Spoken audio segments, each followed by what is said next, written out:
Então, vou compartilhar agora aqui com vocês. Tá gravando. Tá, beleza.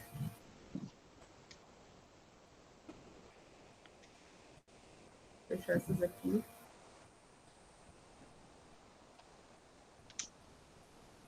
Vocês estão olhando a tela da revista? Sim. Tá, beleza. Então, ontem a Rosana me passou, então o artigo é 2809. Vamos lá. Então, eu vou abrir o artigo e a gente vai lá para... Ela fez o encaminhamento, então, da avaliação, e recebeu já de 2 avaliadores 2 recomendações. Uma recomendação, correções obrigatórias, e o outro, submeter novamente para avaliação.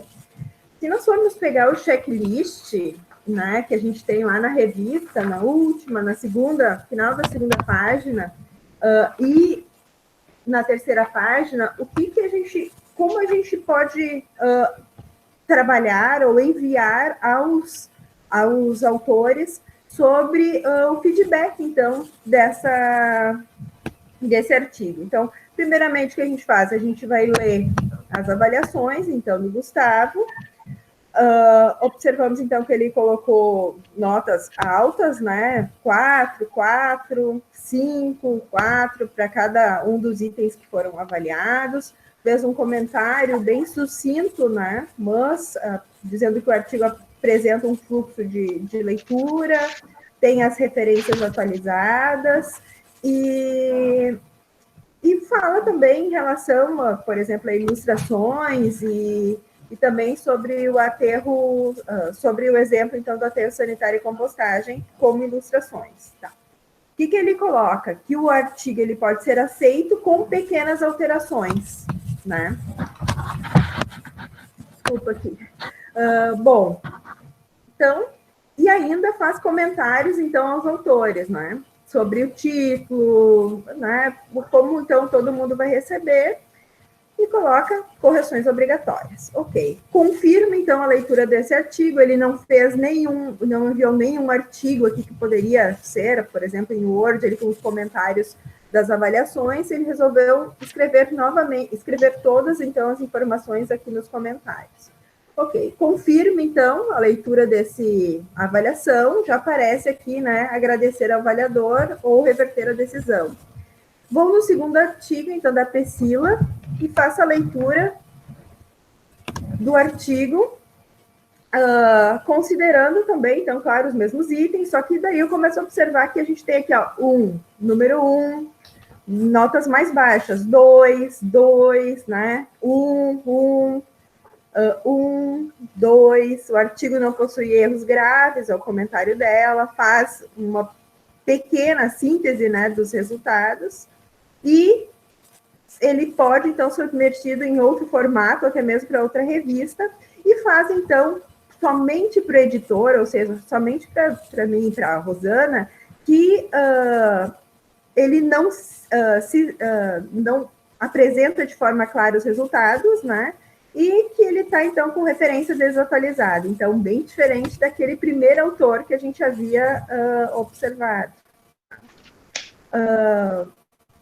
E também, então, ele coloca como submeter para avaliação. Tá. Fechando aqui. Nesse caso aqui dos dois avaliadores, nenhum colocou como aceitar ou realizar modificações e enviar novamente para a revista. Então, o que seria o indicado?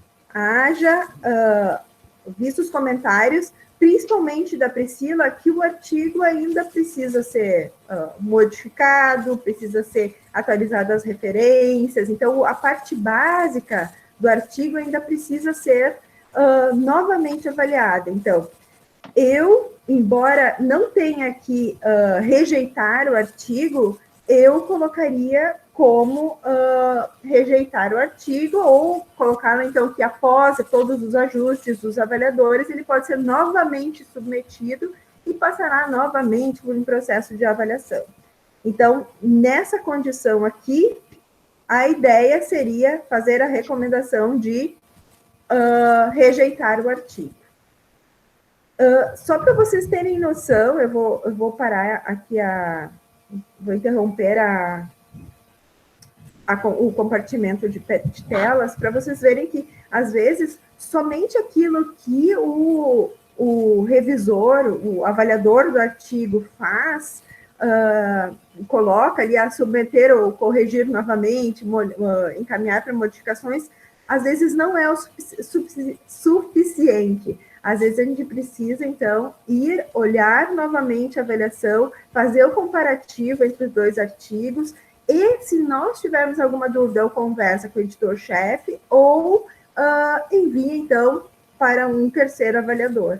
Mas aqui, então, Rosana, eu agradeço por ter dado a oportunidade de trazer isso para o grupo e essa discussão, porque isso é uma coisa que tu vai criar. A gente tem medo no início de rejeitar um artigo e tudo, né? Porque a gente também tem empatia, se coloca no lugar das pessoas, mas a gente tem que primar sempre pela qualidade da revista. Então, aqui a gente rejeita.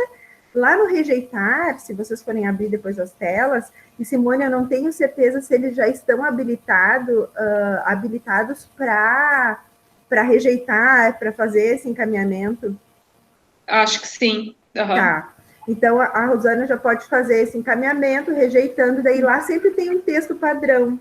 Então, Rosana, daí tu dá uma olhada no texto padrão, às vezes, porque daí tem até, puxa algumas coisas, o texto padrãozinho e o seu artigo vai ser rejeitado em função disso, disso e disso. Daí dá para dar uma amenizada, não digo amenizada, mas assim, uma contextualização do porquê o artigo está sendo rejeitado e que, a partir do momento que ele for arrumado, né, ajeitado, colocado as atualizações de referências, ele pode, então, ser novamente submetido à revista. Tá Dani, aqui é Viviane, eu tenho uma dúvida. Tá. Eu vi nesse exemplo, né, que foram 2 pareceres, um positivo e um negativo, e aí, de fato, temos que rejeitar. Mas se for o caso de 3 avaliadores, né, eu lembro que tem 2 aceites e uma rejeição, então talvez a gente tenha que avaliar se aceitamos. 2 rejeições, 3 rejeições, rejeitamos, e tal. Tendo uma rejeição, é rejeitado, né? Uma rejeição já é uma rejeitão. Isso aí. Então... Se alguém já colocou... Por isso, até tem alguém da turma da vida ali que já tem um que já está rejeitado. Então, eu disse assim, só para... né, a consciência não fique pesada, a gente vai encaminhar para o próximo, ele pode colocar aqui o artigo, ele precisa de modificações, mesmo assim, nós vamos rejeitá-lo. A intenção é que seja aceito ou com modificações ou aceito diretamente. Um rejeitado, rejeita mesmo o artigo. Ok, perfeito. Mas, Dani, caso haja 2 aceites e um rejeitado, nós estamos considerando. Daí tu tem que avaliar o contexto do artigo. Por isso que eu perguntei, exatamente. Que eu nunca peguei essas situações, então, assim, por isso que é muito dinâmico. Então, a gente tem que olhar bem, eu fiz questão de trazer isso aqui para o grupo, para a gente avaliar bem o que os avaliadores, e até assim, a experiência na temática dos avaliadores sobre o artigo, né?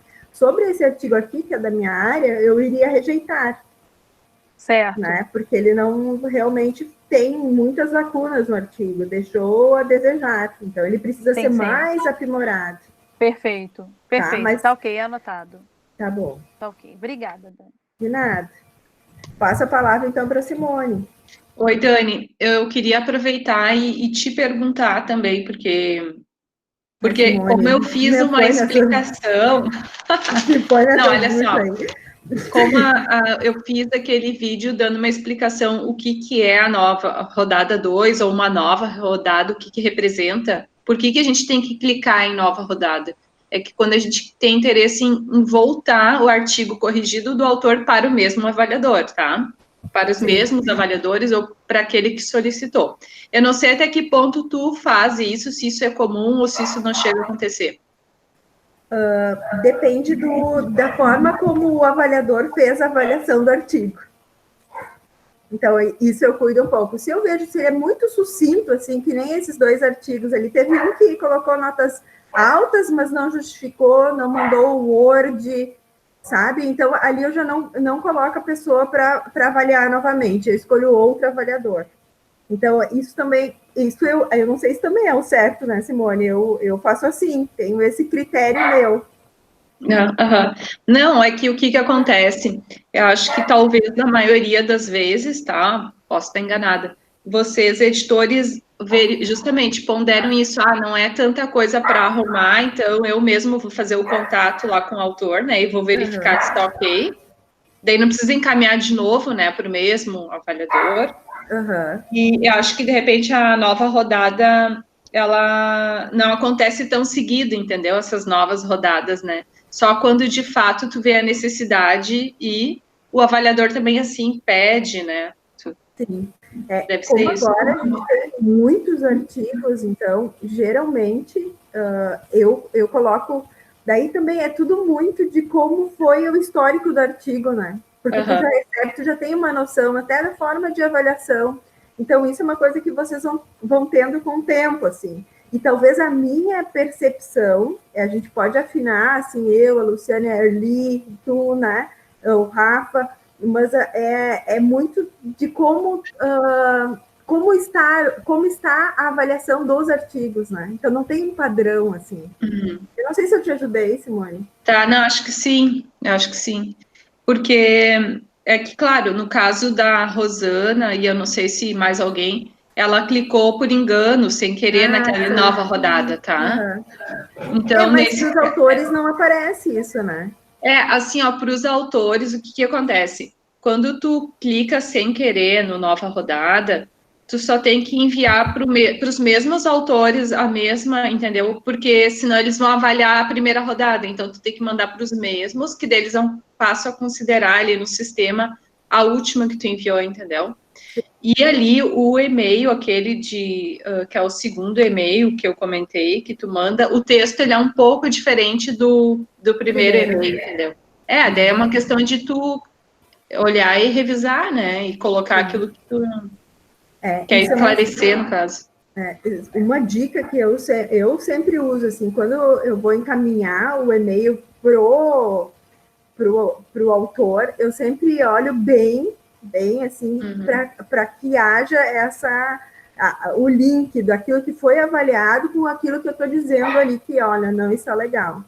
Então, esse cuidado tem que ter, né? Então, eu sempre gasto um tempinho ali nisso para ver se realmente fecha com aquilo que eu estou dizendo. Mas eu já errei também nisso, a Simone sabe. Né? É meio que eu acabei mandando errado. Tá. E também nesse vídeo que eu fiz, a parte final acho que não ficou muito boa, tá? O que eu quero explicar lá no final é o seguinte, ó. Vocês, editores, vocês devem carregar para o sistema a última versão, então. Seja essa última versão a que o autor enviou corrigida, ou aquela que o avaliador enviou e vocês viram que está tudo ok e não tem mais necessidade de enviar de novo para os autores, né? A gente sempre considera a última versão mesmo, a versão que vai para o processo de edição de texto. Então, é essa versão que vocês carregam lá no sistema, tá? De repente, ali eu coloquei, dando a entender que é a versão do revisor, mas às vezes não é essa versão, vocês que vão saber qual é a última versão que tem que ser carregada, tá? Então, teve alguém que me perguntou de vocês, não lembro mais quem, quando nós carregamos o arquivo lá no sistema, ele identifica com o nosso nome, com o nosso usuário, tá? Fica identificado. Então, não tem problema em relação a isso, que fique identificado o nosso nome, porque os autores, eles vão nos conhecer, eles vão falar com a gente, entendeu? O que não pode acontecer é o avaliador, ficar o nome do avaliador, entendeu? Porque o avaliador e o autor que não podem se conhecerem, né? Mas nós podemos conversar com eles, a gente pode se conhecer, nós, editores, com eles, tá? Então, não tem problema. Não sei se mais alguém tem alguma pergunta para fazer sobre isso, sobre este assunto. Quanto ao e-mail que nós enviamos para os autores, eu passei por essa parte, né?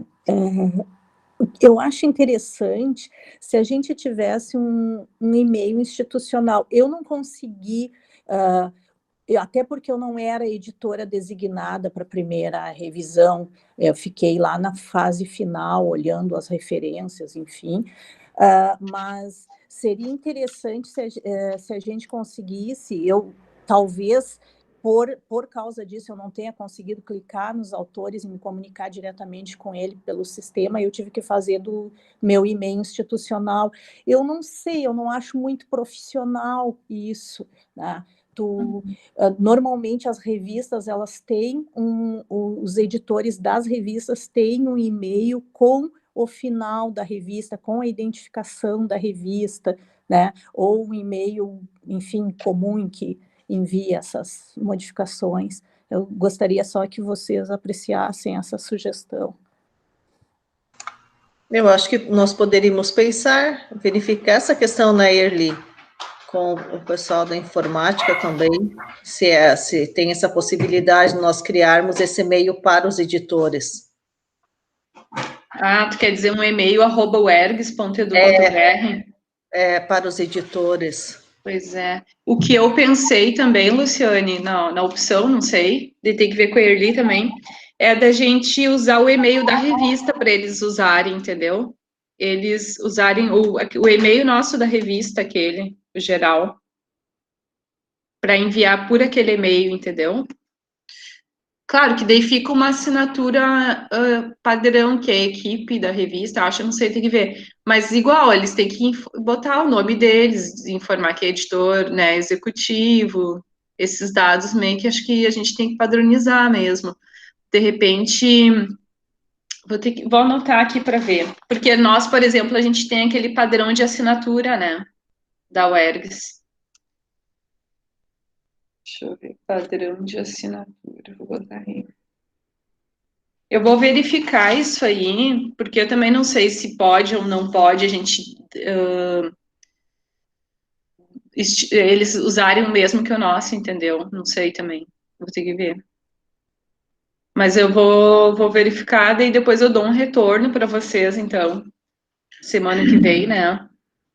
Ou até a nossa próxima reunião, no caso. Eu posso salientar um comentário? Claro. Eu não sei se eu peguei direito o que a Clara quis dizer, mas, por exemplo, eu também já peguei, estava com uma revisão aqui já em andamento, e um dos revisores declinou o pedido. Eu também não tinha como responder via algum e-mail institucional, né, para ele. Mas lá embaixo, onde tem discussão da avaliação, eu consegui incluir uma mensagem pelo sistema mesmo, incluir o nome dele novamente como resposta em agradecimento, pelo menos, né, a apreciação da mensagem. Não sei se isso já supriria a necessidade ou não.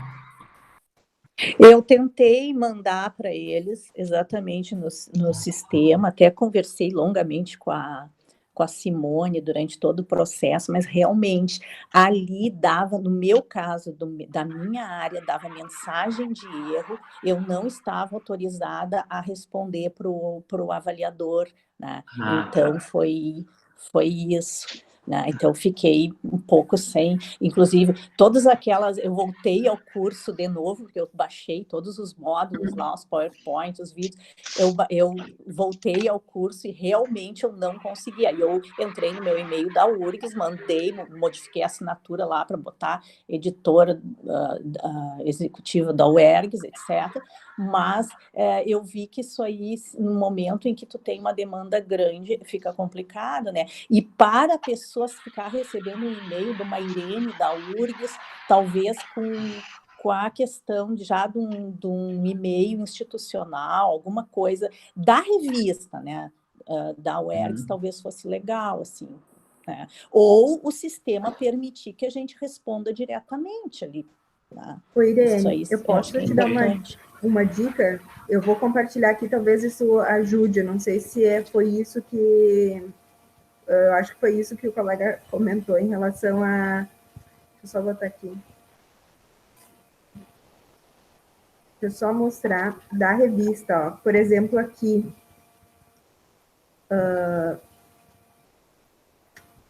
Esse aqui eu acho que é da Rosana. Não, vou pegar... Esse aqui que é do colega. Agora, ó, o que eu faço, ó?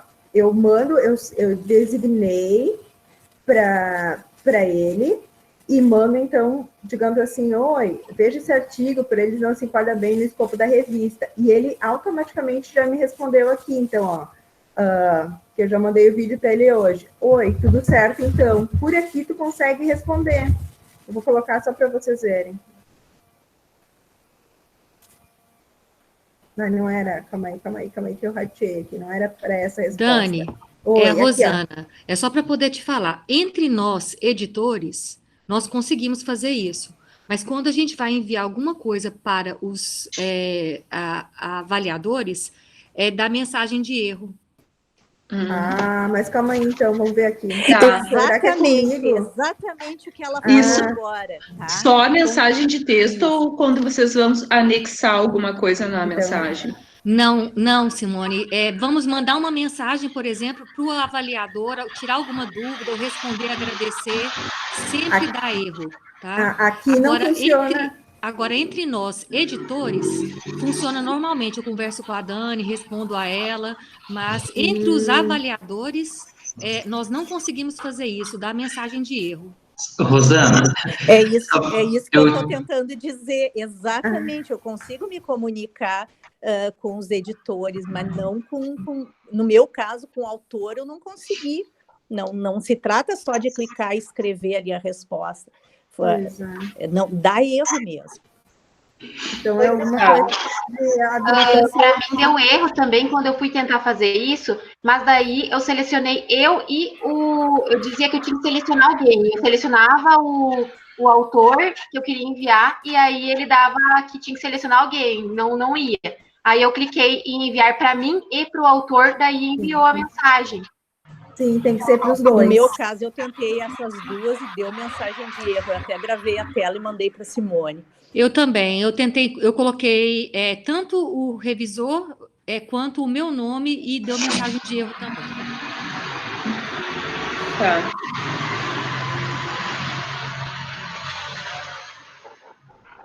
Não sei daí como ajudar. Mas alguém deu erro aí, além das duas? Tá. Eu vou ter que verificar, então. Tem que ver o que é. Porque o sistema da revista, ele vai sendo atualizado, tá? Lá no Canadá, né? E a gente atualiza a versão aqui, né? O pessoal de informática da UERGS faz essa atualização da versão. A cada vez que a gente atualiza a versão, às vezes ele dá alguma inconsistência, pode acontecer, tá? Por isso que é bom vocês me relatarem, porque eu tenho que verificar se é um erro que deu de configuração e tentar corrigir isso junto com o pessoal da informática. Então, por exemplo, agora, a gente está tentando configurar o ArcID, tá? Aquele registro, né, que muitos autores têm, para que seja automático ali no cadastro. Então, eu estou trabalhando com o pessoal da informática nisso, a gente está mexendo nas configurações. Então, não é um processo, às vezes, que a gente consegue resolver, assim, de um dia para o outro, entendeu? A gente vai fazendo e vendo se está acertando ou não, digamos. A gente pede ajuda, claro, do pessoal, né? A gente tem o Israel que nos ajuda, mas o processo em si, ele é bem minucioso e... Então, a gente sempre tenta corrigir. Algumas coisas, às vezes, a gente não consegue, a gente vai fazendo de uma forma que possa atender igual, assim como a gente fez agora. A gente não conseguiu mandar mensagem, a Irene não conseguiu mandar mensagem pelo sistema, então ela mandou pelo e-mail pessoal dela, tá? A gente tenta fazer tudo pelo sistema, tá? Mas às vezes, né, não dá, daí igual, o importante é fazer o contato com o autor, tá? E tentar ter o retorno do artigo corrigido. Simone, essa semana eu estava em contato até com o Daniel por causa do e-mail da revista Metamorfose, que até hoje vai usada a versão aí do nosso site com as informações da UERGS, e aí eu estava vendo com ele a questão da criação de e-mails com domínios da UERGS. Então, eu aproveitei agora e mandei um e-mail para ele perguntando se teria possibilidade de criar um e-mail com domínio da UERGS para professores que são de outras instituições, mas que são editores da revista. Então, vamos ver o retorno que ele nos dá. Tá, perfeito. Porque daí serve para o caso, né? Para esse caso aqui. Mas alguém tem... Para as nossas reuniões, né? Porque se todos tiverem o domínio da UERGS, todos entram, não há necessidade de ficar dando a permissão. Também. Mas alguém tem alguma dúvida sobre este assunto aí?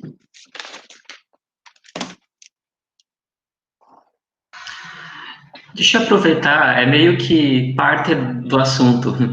Com relação aos revisores, eu mandei já o convite, aí esperou o prazo e a pessoa não respondeu, mandei o lembrete, né? Isso foi hoje. Quantos lembretes eu posso mandar se numa próxima ela ultrapasse de novo esse período estipulado? Para depois eu passar para um novo revisor, para, enfim, inserir outro revisor no artigo. Qual é a orientação, Dani?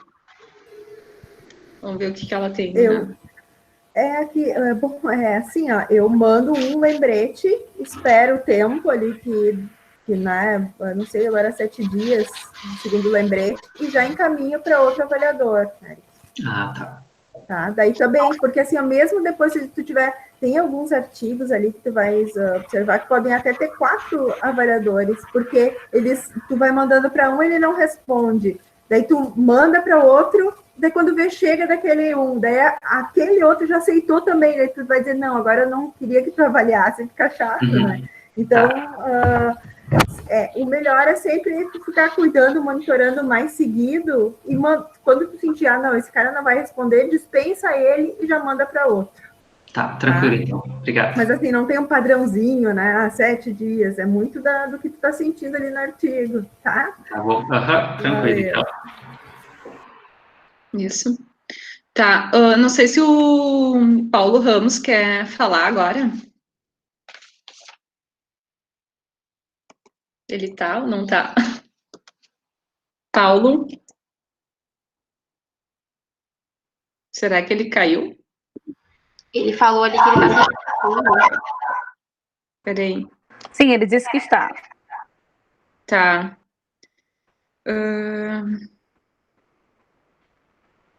Ele está escrevendo. Será que ele não tem som? Ele tá botando no chat, Simone. Tá no chat.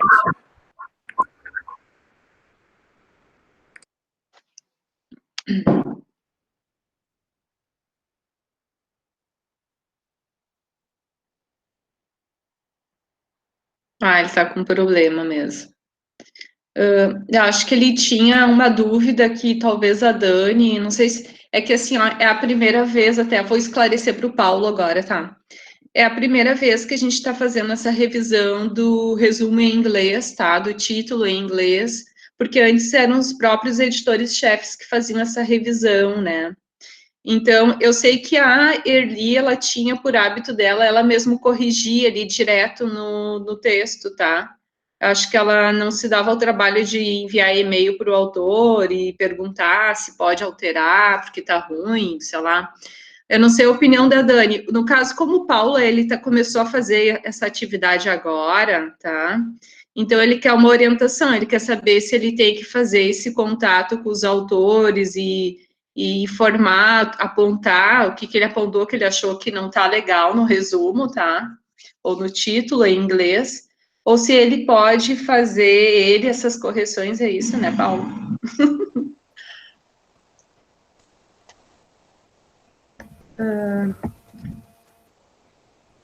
Simone, eu particularmente também faria que nem a Erli, assim, vai corrigindo, mas claro, se tiver muita coisa, encaminha, pedindo, principalmente em relação ao... Calma aí, deixa eu pensar.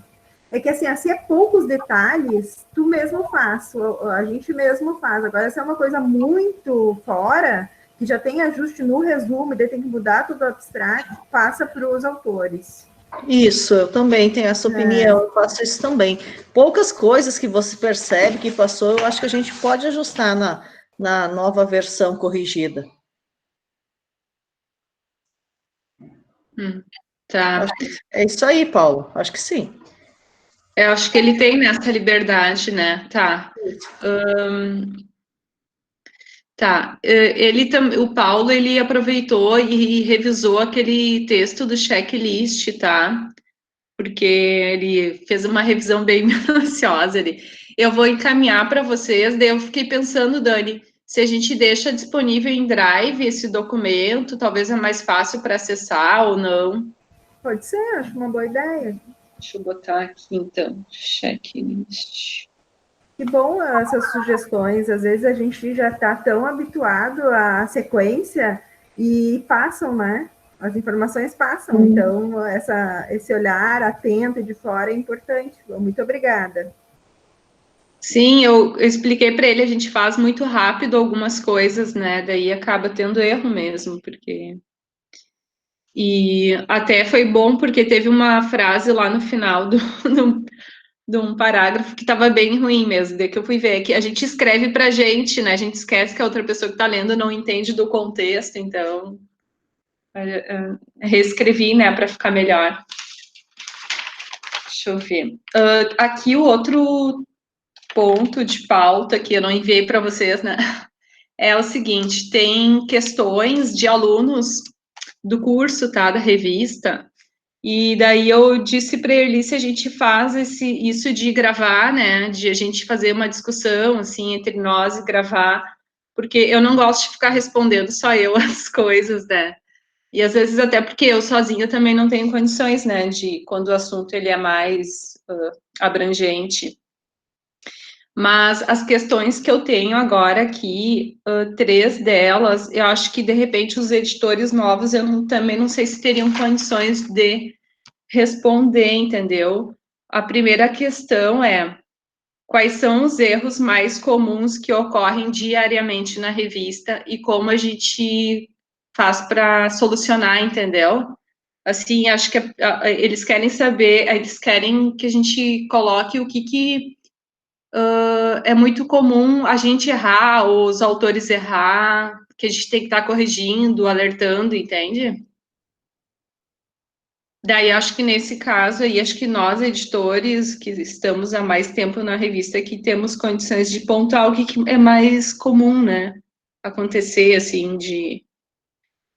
Mas, enfim, daí dá para agendar um dia para a gente falar sobre isso. Eu sei falar da parte que eu faço, né, da revisão que eu faço, o que é mais comum as pessoas errarem. Daí acho que cada um de vocês deve ter também, né, os seus, que vocês enxergam, assim, né, como falha. Simone, Sim. o seguinte, eu acho interessante aquela tua série de vídeos e no final lá das nossas discussões, naquele processo de editoração, tu enviaste um link com uma série de vídeos. E existem alguns desses vídeos já no site da revista, mas talvez ali um link com os principais tópicos e que possa ser de ajuda para os autores. Seria, eu vi que tu tem um do metadados, que está lá, mas tem uma outra série de vídeos importantes ali, pelo menos naquela listagem que tu me enviou por e-mail, que talvez fosse legal ter, assim, tipo, perguntas frequentes, num local da revista onde o autor pudesse acessar rapidamente, porque são vídeos interessantes e estariam disponíveis para todos os que pretendem submeter, porque às vezes alguns desses vídeos eles não estão disponíveis para todos, ou as pessoas, na verdade, elas não sabem da existência, né? Eu acho que talvez fosse interessante isso. Tá, disponibilizar todos lá. Lá na revista, disponibilizar aquilo que a gente acha que pode ajudar os autores, né? E principalmente aquela listagem final que tu colocasse, claro que ali tem que tirar algumas coisas de como organizar o TCC e tal, mas tem muita coisa muito importante que está fora ali, que de repente eles vendo como faz, ficaria muito mais tranquilo. Tá, eu vou anotar aqui. Não sei, uma sugestão. Não, é uma ideia boa, eu acho. O material é bom e pelo que eu vi do número de acessos, os autores não têm acessado, né? Então, acho que seria legal. Tá, pode ser, porque até então, esses vídeos eu comecei a gravar agora, né? Final de março. Até então a gente respondia tudo por e-mail para as pessoas, né? Elas mandavam, até bem cansativo, daí a minha ideia foi de gravar os vídeos, foi justamente assim, ó, grava uma vez só, né? E se a pessoa manda um e-mail, eu só mando o vídeo, nem me gasto a escrever, né? Então, a ideia dos vídeos é esta, mas eu acho uma boa ideia fazer isso aí. Eu vou tentar organizar o que eu acho que é mais, assim, recorrente, né? Me perguntarem. Outra questão é sobre os pontos positivos e negativos deste sistema que a gente está usando, esse Open Journal versão 3, porque a maioria das revistas acadêmicas, né, de instituições de ensino superior, públicas, elas usam a versão anterior, elas não estão usando ainda esta versão que a gente está usando. Então, assim, ó, tem a coordenadora do sistema de revistas aqui da URGS, ela entrou em contato comigo porque ela queria saber como é que está esse sistema. Eles não querem migrar para esse sistema novo se ele não está legal, entendeu? Então, existe essa pergunta, que talvez até vem deles ali, porque eu não sei quem foi a pessoa que perguntou, talvez venha da URGS essa pergunta. Eles querem saber que a gente relate, assim, o que é legal nesse sistema e o que é ruim, né? Então, eu tenho a minha opinião já sobre o sistema, né? E uma coisa que eu acho bem ruim nesse sistema é que a gente não tem como gerar o certificado e enviar para o avaliador, tá? Nós temos que fazer esse certificado separado. A gente faz pelo Gmail ali, né? E a gente não tem como enviar ele ali para o sistema no momento que agradece o avaliador. Então, isso é um trabalho é um trabalho a mais, digamos, né, que a gente tem que fazer. Talvez tenha, claro, talvez o sistema, tá, ele tem outras deficiências também, mas, assim, para mim, a parte mais negativa é essa, do envio dos atestados para os avaliadores, mas dá para pontuar outras coisas também, né, a gente pode listar um dia esses positivos e negativos e gravar esse assunto para disponibilizar, né, para quem... Eu acredito que as universidades que ainda não migraram, elas têm muito receio de migrar e se arrepender, né? Então, tem isso também. A outra questão é sobre o processo de indexação, que daqui a pouco acho que a gente vai começar a mexer nesse assunto, e as pessoas também têm muita dúvida. Daí, sim, eu pensei em convidar a professora Sueli, né, aquela que nós íamos fazer uma live com ela, convidá-la e o bibliotecário Gildenir para conversar, daí a gente gravar esse assunto com eles, tá? A questão de gerar uma planilha, de gerar relatórios nesse sistema OJS3, eu fiz uma vez só um relatório e ele não ficou tão bom quanto o da professora Erli, tá? A Erli, ela tem mais experiência nessa parte de gerar relatórios no sistema. Daí eu prefiro que ela grave uma explicação sobre isso. Isso também é pergunta dos alunos, tá? É legal saber fazer os relatórios, né, com os dados completos. E, por fim, eu tenho uma outra questão aqui, que eu acho que vocês poderiam ajudar bastante, e a Erli até sugeriu, a gente pode fazer um curso só sobre isso, mas hoje eu não me vejo com tempo para me envolver em mais um curso, tá? Eles querem orientação, dicas de como escrever um artigo. Então, eu acho que aí acaba entrando muito pessoas da pós-graduação que precisam publicar, né? Então, eles não têm uma orientação de ninguém, não sabem por onde começar, como escrever, o que as revistas estão exigindo, aonde é que tu tem que se atentar, né, para o texto, como construir o texto, muitos têm que passar o TCC para artigo para publicar e não sabem como passar o trabalho de conclusão de curso para publicar, né? Essa questão, na verdade, é do curso do TCC, tá? Não é dos editores da revista. Mas como o assunto está relacionado com o nosso assunto que a gente trabalha, então achei legal trazer para vocês, né? Eu quero a opinião de vocês, se vocês acham legal que dá para gravar, assim, 40 minutos sobre esse assunto, ou vocês acham que não vale a pena? Eu acho que seria interessante uma live sobre isso e cada um ia dando dicas, acho que ficaria muito interessante. Eu acho que vale muito a pena também. Tá, então eu vou anotar aqui. Porque assim, ó, o que acontece? Esse assunto, então, digamos, dar dicas de como escrever, tá, o artigo, e eu tenho mais uns 3 assuntos ali que eu quero explicar do funcionamento do sistema. Eu vou marcar dias e vou convidar vocês. Quem puder, não são obrigados, tá? Quem quiser, tiver disponível e quiser participar, a gente grava, vou ter que gravar igual o conteúdo.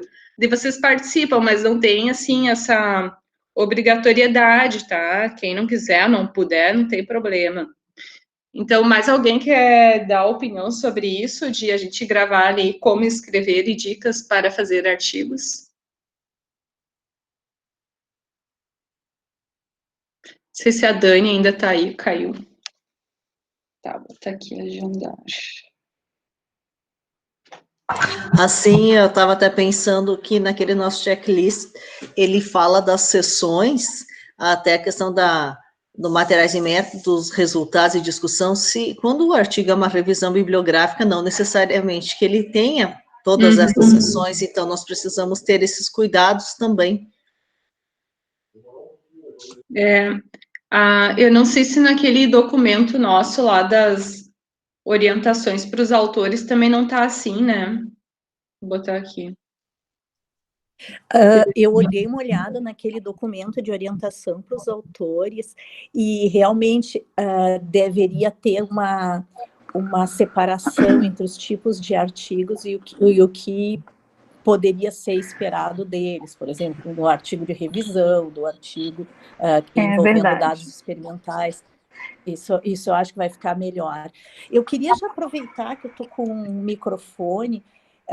O seguinte, nós, quando vocês entraram, enfim, em contato, a gente estava no início discutindo esse processo de indexação, e aí vai ser interessante essas lives, né? E talvez depois dessas lives a gente possa discutir isso melhor. Mas eu percebi, por exemplo, que no site da revista, a questão, quando linka para as outras línguas, ainda tem, né, tem falha lá, os textos vêm em português, as instruções também, né, então talvez fosse interessante a gente pensar nisso já para ir adiantando, né, esse processo de indexação, porque se nós formos escrever para as bases indexadoras e colocarmos o site da revista, eles vão entrar para verificar, vai ficar bem complicado. Talvez fiquem um pouco perdidos dentro, então talvez fosse uma questão. A outra sugestão que eu acho que seria importante é, quando se listar o corpo editorial, já ter um link para o OrcID de todo mundo ali, sabe? Porque para as pessoas já conhecerem, né? Então, fulano de tal, universidade tal, diz pouco. Link para o Lattes não vai ao encontro da internacionalização.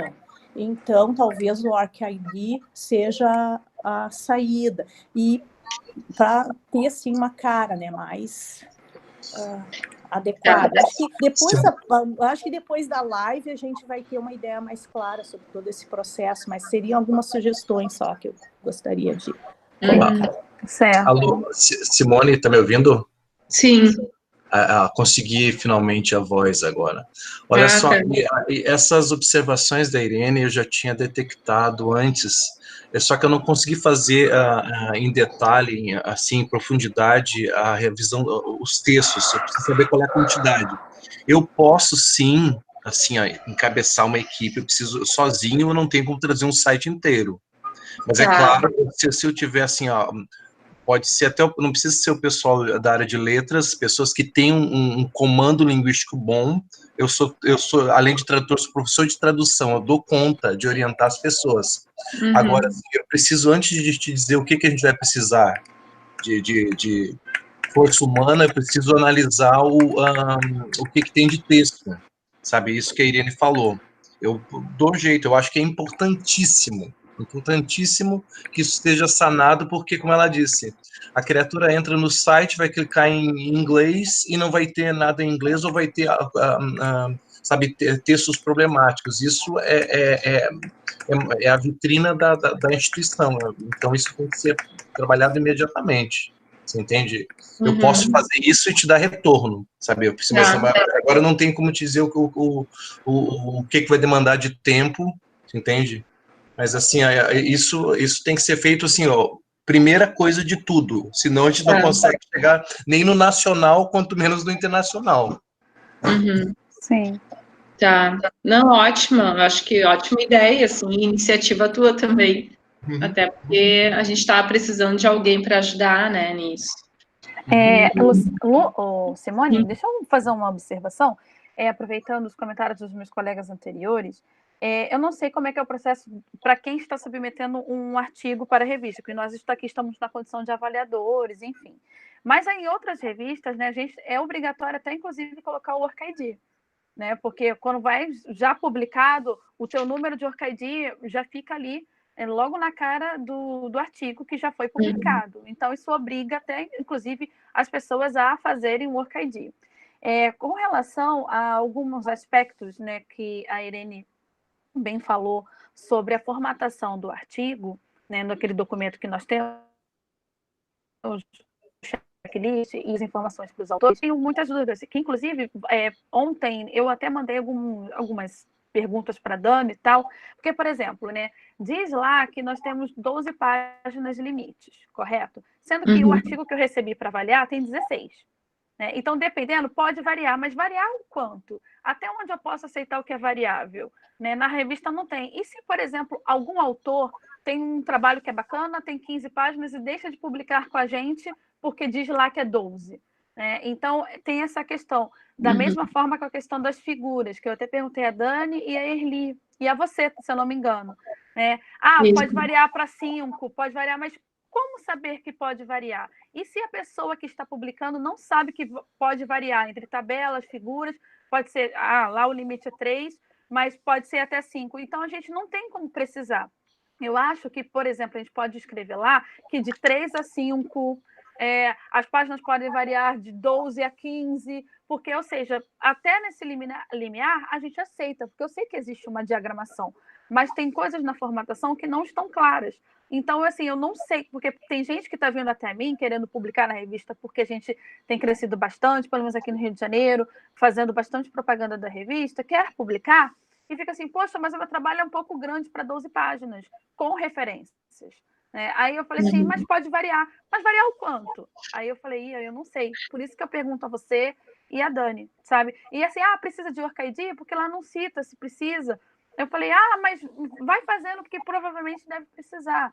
Então, calhou disso tudo. Então, eu acho que algumas questões têm que estar mais elucidadas lá para as informações para os autores, porque até mesmo nós, quanto avaliadores, não sabemos até onde a gente pode aceitar as variações, de quantas páginas, de quantas figuras, e a questão do Work ID também eu acho extremamente importante.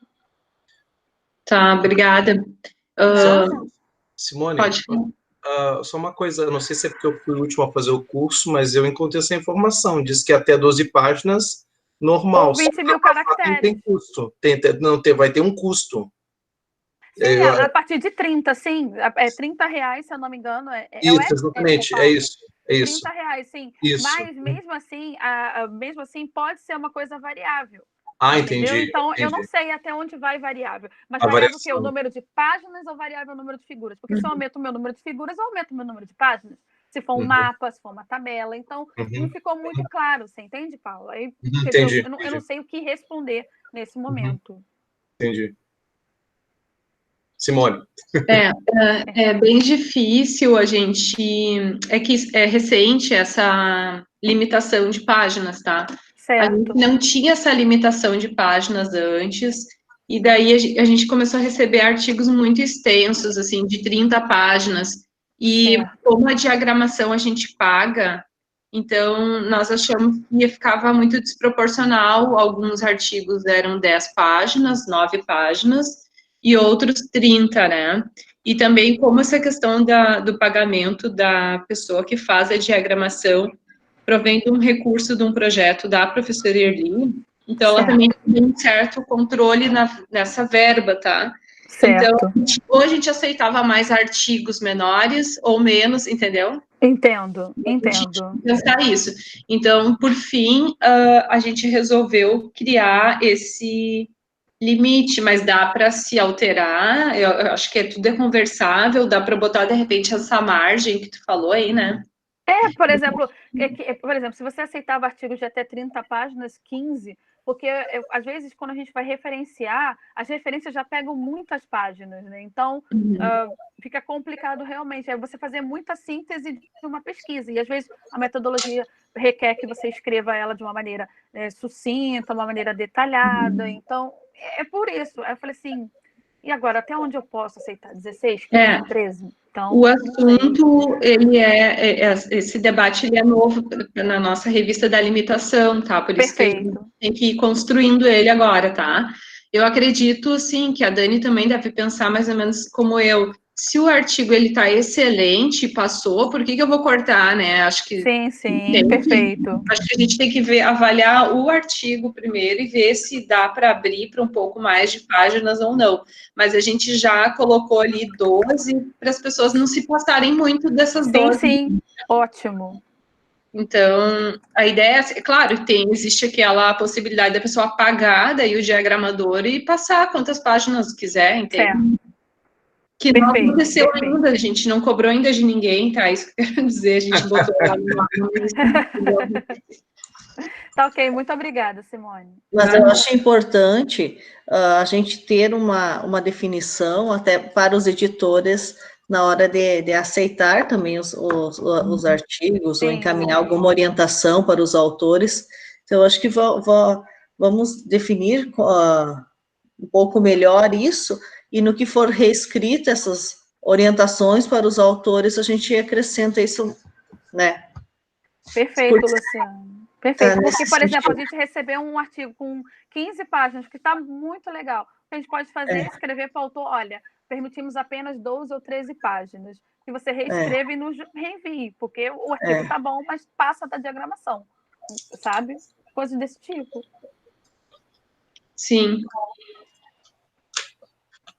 E assim, o ideal é vocês fazerem esse contato com o autor na fase que está com vocês aí, porque já aconteceu, daí agora passou que foi aprovado, passou para edição de texto, tá comigo? Certo.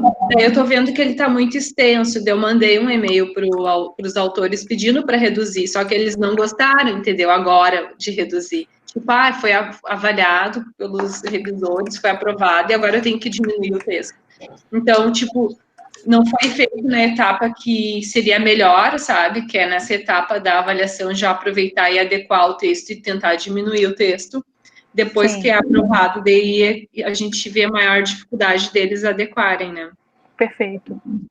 Então, eu vou conversar com a Erli sobre isso depois, tá? Porque como envolve a questão do dinheiro, né? Eu vou ver com ela e vou ver o que ela tem para dizer, né? Tá ok, muito obrigada.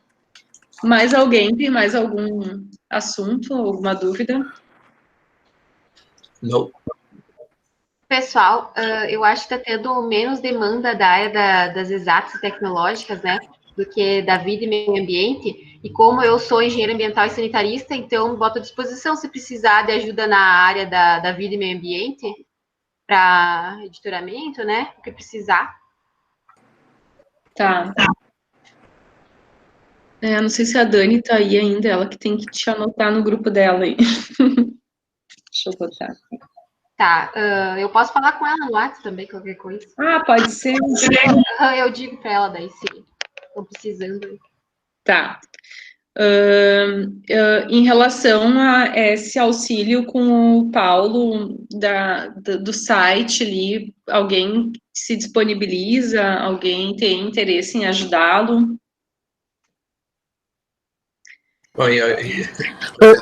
Eu acho que, né? Oi. A questão do inglês, né? Assim, do inglês não, aliás, vai ser línguas, vai ter que ser inglês e espanhol no mínimo, né? Eu sei que tem a Jaqueline, que é do espanhol, sabe? Mas se o pessoal... Só que daí eu não posso a pessoa tem que ser autônoma se for numa língua que eu não tenha comando, né? Tipo, em francês eu consigo dar meus pitacos de boa qualidade, alemão não, muito, quase nada. Então tem que ter assim, ó, inglês e espanhol no mínimo. Se a gente trabalhar com inglês e espanhol, a gente já tá de ótimo tamanho. Mas eu já vi que tem respostas aqui. Que ótimo. Tá ótimo. Que eu também me coloco à disposição, Marlise, eu sou da área de inglês também. Tá ótimo, Marlise, ótimo. Eu faço esse exame, essa análise preliminar do material, depois passo para a Simone e ela repassa para todo mundo. A gente monta a equipe, tá certo? Isso, perfeito. Então tá, eu anotei aqui tudo, tá? Eu vou fazer um resumo do que a gente falou hoje, vou enviar para vocês por e-mail depois, e também a gravação aqui, né, de hoje. E daí, na próxima reunião, a gente vai ter como seguir né, nesses assuntos mesmos que a gente já começou a abordar aqui agora, tá? A gente vai dando andamento, então, e se eu agendar um dia da semana que vem agora para gravar algum conteúdo, eu aviso vocês, tá? Daí participa quem puder, quem quiser, tá? Ótimo. Tá, ok. Eu só queria retomar. O Paulo, então, vai fazer primeiro uma revisão da versão em português, Paulo, para depois fazer a tradução, né? Vamos de novo. Eu vou primeiro detectar o que tem de demanda textual na parte da revista. Você entendeu? Isso. Daí, a partir da língua do português, né? A partir dali, eu vejo se tem link para língua estrangeira. Segundo a Irene, que já fez isso, né?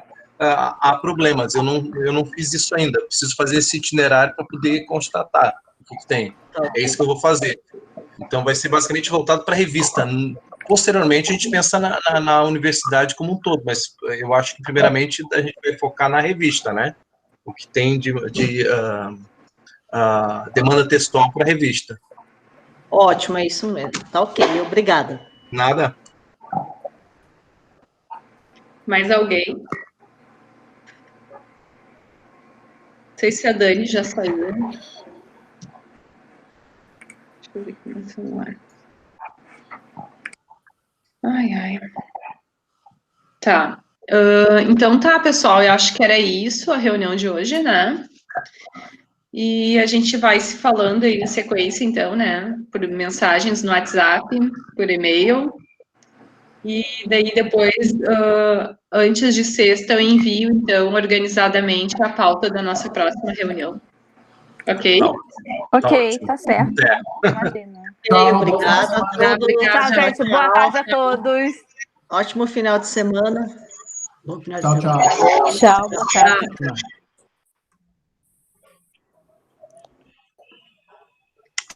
Ai.